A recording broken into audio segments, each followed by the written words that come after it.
Delhi's Morali Archaeological Park is home to Jamali Kamali, a 16th century Mughal monument that presents a quiet, historical face to daytime tourists. Once the sun sets, however, the atmosphere shifts so drastically that local authorities strictly forbid anyone from staying on the grounds. Local lore describes the sounds of echoing footsteps in empty courtyards and the visceral feeling of being watched from the dark. Visitors report hearing distinct whispers, voices from the shadows telling them to leave immediately. These stories gained modern weight in 2016 during the filming of the Salman Khan movie Sultan. Crew members reported that cameras would repeatedly lose focus while pointed at empty spaces, a technical glitch the site's long-term guards say happens here constantly. This persistent mystery has fueled a thriving industry of paranormal investigators. Armed with high-tech sensors, these teams attempt to translate ancient ghost stories into measurable scientific data. Their toolkit includes EMF meters to track electromagnetic fluctuations, thermal cameras to hunt for cold spots, and digital voice recorders. These recorders are used to capture electronic voice phenomena, faint, garbled noises or voices that only become audible during playback. While these blinking displays and digital readouts provide the appearance of science, they often fail to account for the blind spots in human psychology.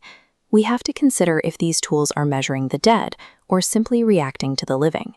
Most ghost hunting relies on a methodological flaw known as anomaly hunting. This involves searching for any unusual environmental reading and immediately labeling that outlier as evidence of a spirit. A K2 meter reacts to electromagnetic fields from modern environments, where a sudden spike usually indicates hidden wiring or cell signals, not the supernatural. By layering a cold spot over this, investigators take unrelated data points and weave them into an untestable story. The intense terror we feel in these dark, empty monuments is actually rooted in a biological mechanism called the danger management system. Our ancestors survived by assuming that every rustle in the grass was a lethal predator. Reacting to false alarms costs very little. Failing to react to a real threat is catastrophic. The sensors at Jamali Kamali function as technological triggers for this ancient alarm system. We are seeing a biological reflex, fine-tuned over millions of years, designed to ensure our ancestors weren't caught off guard in the dark. The physical nature of this fear response is best illustrated by patient SM, a woman with a rare medical condition that destroyed her amygdala, the brain's fear center. During experiments, researchers exposed patient SM to haunted houses and horror films that terrified healthy subjects. She reported no fear at all, reacting to the monsters with intense curiosity and even trying to poke them to see what they felt like. This case proves that our fascination with and terror of monsters is a physical architecture embedded directly into our neural pathways. While biology creates raw fear, our biocultural framework determines the shape of the monster. Human cultures take universal fears of local predators and tweak them into myths. Across different ecologies, this predatory anxiety evolved into the werewolf, the were-tiger, or the were-hyena, all variations of the same biological threat. We also possess an evolved adaptive disposition to avoid infectious agents and rotting matter.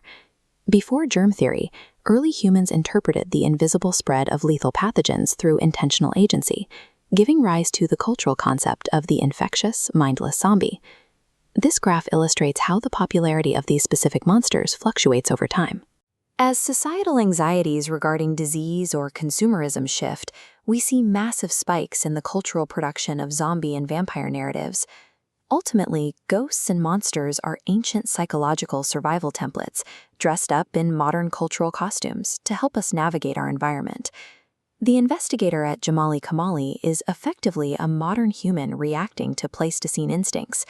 That ancient hominid brain still lives inside us, scanning the shadows for threats that no longer exist.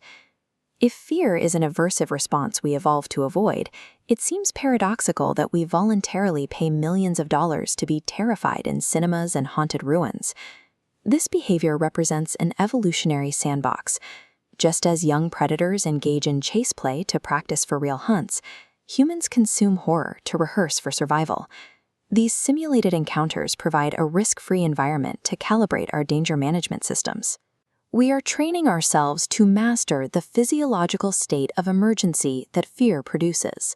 The chill you feel in the dark at Maroli is the successful activation of an evolutionary defense mechanism. It is a powerful, million-year-old system echoing from the past, designed specifically